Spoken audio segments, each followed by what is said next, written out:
MMA rants and raves. What is Fedor Emelianenko's legacy? I want to address some questions that have been asked, especially recently following Fedor's decline. But a lot of these questions were actually asked when Fedor was doing very well, when he dominated mixed martial arts. And some of the questions, one of them I actually addressed in a prior vlog. And the popular ones are, why doesn't he sign with the UFC? How would he have done in the UFC? And I think this question is very ignorant. It's uneducated as far as seeing what he's done in the past and really comparing what other fighters have done in other organizations. And I'm going to debunk this question right now.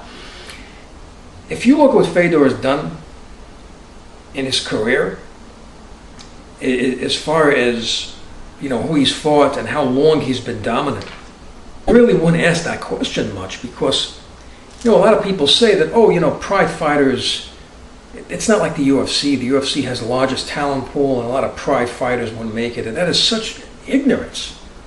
And it's tied to the question, so it seems, why doesn't he fight in the UFC? Because the guys he fought in Pride, it's an insinuation that they're not as good as the guys in the UFC. And I think that's so ignorant.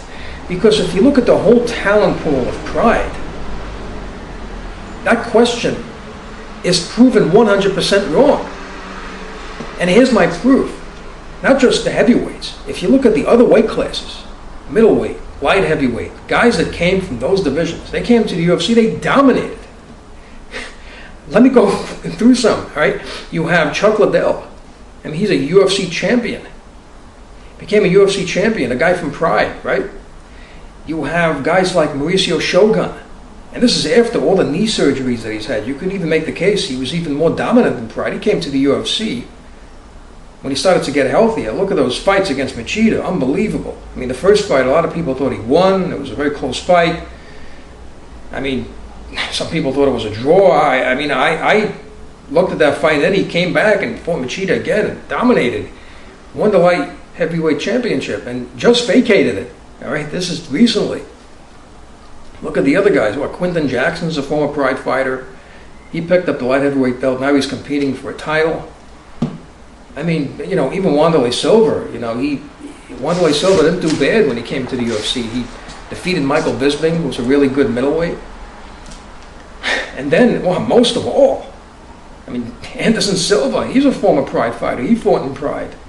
The biggest talent pool ever in mixed martial arts came out of Pride. There's no question about it. Look at all the guys that I just mentioned. You have Silva, one of the most dominant champions in UFC history. He's a Pride fighter, right?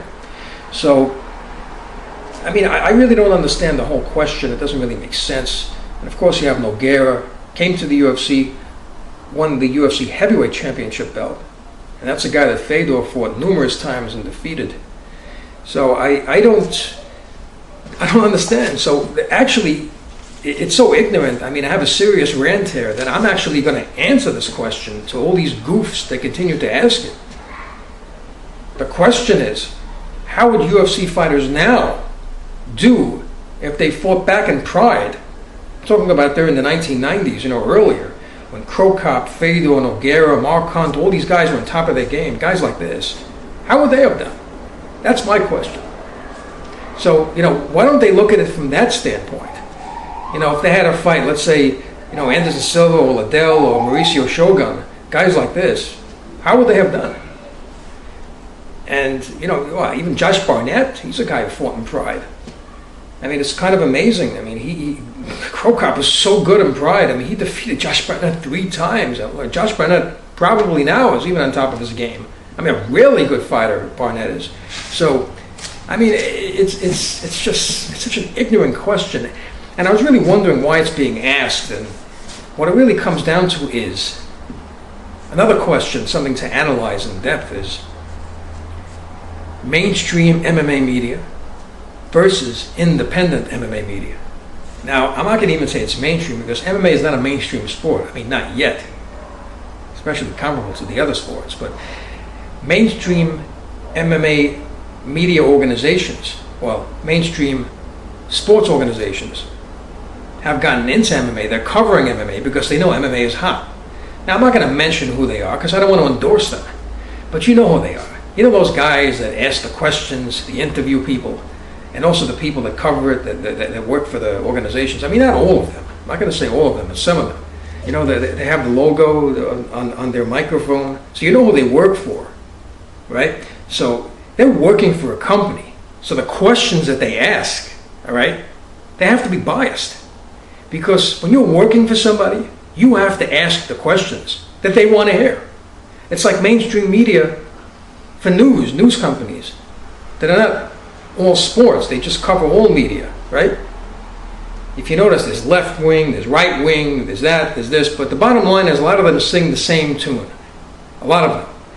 And the reason they do that is because they're biased. The people, the anchors, all these other people that are running these shows, that are the people you see on TV, the anchors, the hosts, they have to say what the media companies want to hear. So these people are biased. They're not independent. They have their names in the microphones. They're working for a company. They're getting paid. Now, if you have independent media, that's the most important. Because if you see somebody talking about MMA, right? See, I have opinions about MMA. I'm saying things. People are watching my channel. I'm not getting paid. I'm not working for a company. So everything I'm saying is what I believe. You know, I'm saying things because of opinion, because of analysis. If I'm making a prediction, I have reasons to do that. But there's no bias. A company's not telling me what to do. All right? And like I said, it's not everybody, but you have to think about that. And this is one of those questions, because obviously, if people knew the history and the points that I brought up, they wouldn't be so quick to ask that question. All right? So it kind of really aggravates me. I'm just sick and tired of hearing it, so I figured that I would bring this up. And then there's a few other points that people are bringing up. Like, you know, Fedor, he hasn't evolved. And I totally disagree with that. I mean, you talk about MMA fighters evolving when, for example, let's say you have a wrestler who's a cut and dry wrestler. All he does is wrestling, but he's really good at it. It's very hard to stop his takedowns, but really good. And he has success with it because people can't stop the takedowns. He controls the guy on the ground, doesn't do much on there, but he's a very good wrestler. Then you have fighters that see, well, we have to get better. We have to do something with our takedown defense. And then they do. They develop good takedown defense. They're able to keep it on the feet. They sprawl better. They work on wall walking when they get taken down against the cage. They use certain techniques to keep it on the feet, and they have good striking, so then they're going to compete well against this guy. So that's evolving. See, developing takedown defense, learning other disciplines, learning wrestling maybe to counter wrestling moves. So, in situations like that, that's evolving. But Fedor is a well-rounded fighter, one of the best well-rounded fighters of all time. I mean, again, it may be ignorance too, because if you watch his fights, I mean, he has a repertoire of submission skills. I mean, he defeated guys with a multitude of different submissions, whether it was armbar, Kimura, which he does very well. I remember in Pride, he used to lock them on so quickly. You know, he had such instincts, he would just grab a hold of a limb, and before you knew it, he was getting a submission. He was so skilled at it. And rear naked chokes, those are three types of submissions that he did very well. You know, very good with submissions. His wrestling is really good. You saw in the Crow Cop fight, he took Crow Cop down a number of times. I mean, it was so tough to take Crow Cop to the ground. I mean, even a wrestler like Mark Coleman, it was so skilled. I mean, Crow Cop practically toyed with his wrestling attempts. And it was just, I mean, it was so tough to take this guy down. And Coleman's, wrestling was really good. And I remember, even, Randleman was a good wrestler. You saw Crow Cop put him in a stand-up guillotine. I mean, it was really tough to grapple with this guy. And even when he fought Josh Barnett, I mean, defeated him 3 times. He was a wrestler's nightmare. He was so tough to take down. And Crow Cop actually got top position on Barnett many times. He was a very good catch wrestler. You know how good Barnett is in wrestling. So, the thing is, his wrestling was really good. And, striking was really good. He had numerous knockouts in his career and finishes after, punching, which led to submissions like the one you saw against Tim Sylvia. So, he is very well-rounded, good striking, hits hard, he was accurate, submissions were there, wrestling was there. And like I said, he's an undersized heavyweight, so it's pretty impressive. So that puts him in the pound for pound status, always having to take on usually bigger guys than he is. And there's a few other things. People said, oh, they figured him out. People have figured out a style. What figure out? You can't figure out a guy that's has a repertoire of mixed martial arts skills. If you figure out one thing, he's going to do another thing to you. It's like you're trying to strike with a guy, he goes for a takedown. You prevent against a takedown, or you're protective against it, you're going to get hit, or you're going to get submitted. If a guy is well-rounded and does so well, what's there to figure out? So nobody's figured him out. It's not that either. And then, some people said in the Silva fight, he faced a guy who was very big, size matters. Well, he was taking on guys like I just said. He fought guys that much bigger than he was, many fights, and did very well. He actually, it seemed like he did better in some cases against bigger guys than smaller guys. I mean, it looked like Babalu, who he fought, was a smaller guy, and he had more trouble with him than he did with some, larger guys like Tim Sylvia and Nogueira. So, it was really, it's really interesting how people have questions like this, but if you watch his fights, you see that he was able to deal with the size. He had multitudes of skills. So I'm really debunking all these questions right now. So, so you're probably going to ask me, okay, so what's the reason? Why is he declined? Well, it's simple. Maybe you should listen to the man himself. Maybe these media people should listen to the man himself. He's been interviewed. And through the interpreter, I heard it being mentioned that I feel my age, and then it was mentioned that he was contemplating retirement. If you hear a fighter talk like that, obviously the fighter feels that he's not the same. And when a fighter feels he's not the same, he's just not the same anymore. Physically, his skills have degraded. And I've looked at his fights, guys. I even analyzed one of the fights, the fight against Antonio Silva, and I mentioned that. I said, wait a minute, something's wrong here. That second round, you have a guy like Antonio Silva, who was probably about, 6'4", 6'5". He must have weighed about 280 pounds in that fight. He looked like he was 2 weight classes above Fedor. A lumbering, huge guy coming at Fedor. Second round, it took about a second. Fedor throws this wild punch, misses by a mile. And then Antonio Silva takes him down. I can never see that happening with the Fedor and Pride. He would have saw that takedown coming from a mile. A guy that big, come on.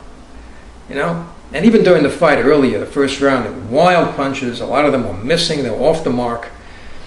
So obviously the accuracy is not there. It looked like he did land something on Silva. Fedor's power is like, there's no question about his power. Even Tim Sylvia, he's not a guy to hand out praise that much. Not what I've heard, not from what I've heard from him. He was interviewed and he said, I've never been hit that hard.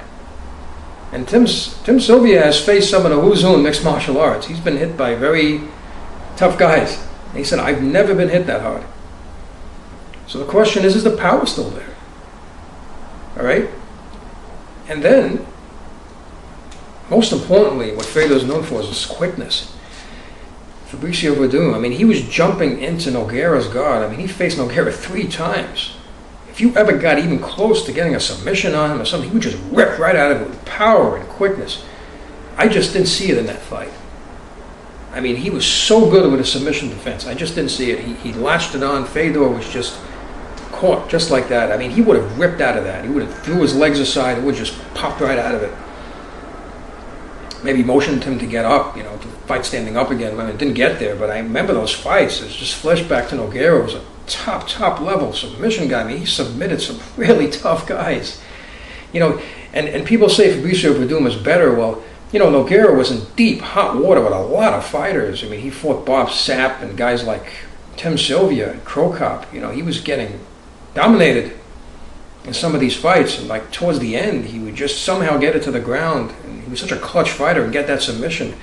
I don't remember Fabricio Verdum doing that often. So, talk about clutch fighting. Nogueira was a real great fighter in Pride. And you saw how good Fedor's submission defense was. And then of course, the fight against Dan Henderson. This was a real test for Fedor to fight a smaller guy. People saying it's size, oh well, he's fighting a smaller guy, let's see how he does. And I mean, you could just see, the punches. It looked like Fedor was brawling. I mean, I didn't see the technique, the patience. I mean, he did display that. He looked for points to attack. He wasn't just this brawler, and it just seemed like he was brawling a lot. And I mean, I don't understand. I just didn't. Something was wrong, and especially at the end of the fight, like I said, the quickness. I mean, it looked like he had Henderson down. Henderson was able to reverse him. Fedor was so quick on the ground to reverse a guy like that, and then land punches from the top. Fedor was. I mean, he's a very, very alert guy, and it just seemed like the speed. That's what it is. The speed. It didn't seem like it's there, and he's just not the same fighter. He's just not the same fighter. I see the three aspects of his game, like I said: speed, accuracy, maybe even power. Remember when Mike Kyle hit Silva? You heard the noise of that punch. I mean, he dropped Silva down, bam, just landed, and then he started with ground and pound. I mean, not taking anything away from Kyle. Kyle has a nasty punch, but Fedor, come on, Fedor's power, one of the hardest hitters ever. So I really don't. I basically think that it's a few aspects of his physical abilities that seem to not be there anymore, based on the fights that I've seen. I mean, you can watch the fights in Pride and see what he did, and watch his recent fights, and obviously there's a difference. Now, the thing is, he is 34, but you got to understand something. I mean, this guy, he's fought a lot of fights. Guy has 36 fights. That's a wrap. That's a career. That's it. I mean, Randy Couture, 47, had 30 fights. You fought 36 fights. You can, if you want, to call it a career. That's basically it. And let me tell you, those weren't easy fights. A lot of them were wars, especially the Crow Cop fight. Fights against Nogueira, they were wars. They were tough fights. It's a lot of wear on the body. So, 36 fights, and that's basically it. Now, as far as his legacy, a decade of dominance. I mean, it was from, May 2000 to June 2010. That's 10 years. 10 years this man has gone undefeated. That is unbelievable. You look at other sports, and let me tell you, in MMA, every fight is your championship. Every fight is your Super Bowl. Every fight is your World Series. Every fight is your Stanley Cup. Okay? That's 10 straight years. Decade of dominance. You look at all of the sports. Well, you look at Joe Montana. You look at Michael Jordan. You look at, all other sports. Babe Ruth. I mean, who's won 10 straight championships? That's what it's comparable to. No one's done that. And keep in mind, I'm not going to get too much in depth comparing the sports, but these guys have teammates. Remember, when you're in the cage, when a fighter's in the cage, you're the team. That's it. And there's so many ways to lose. Now, in boxing, if you want to get closer to combat sports, I know there are some boxers that have gone undefeated in their careers and have fought a lot of fights, but that's boxing. Do you have any idea how many ways there is to lose in MMA? There's no counts. If you look like you're in trouble, you can get a referee stoppage, lose like that. You can get submitted, you can get knocked out. There's so many ways to lose in MMA. Very easy to lose. If there's any mistakes that are made, you have to be so brilliant and flawless. And Fedor has been so brilliant for a long time. And something, I'm going to make a statement here. This is a strong statement, but if you look at streaks in sports history, the streak of a decade of dominance from Fedor Emelianenko is comparable to the 56-game hitting streak of Joe DiMaggio. I don't think this streak is going to be broken for a long time. I mean, I just don't see it if you look at current champions now.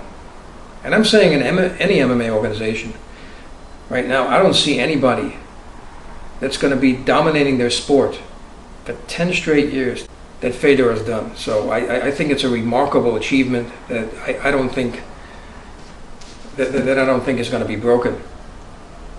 And and a lot of people say that I already debunked one of these questions about pride in the UFC, but I mean, to really say that guys from there wouldn't be as good as here, the other thing is, it's like saying like Babe Ruth, right?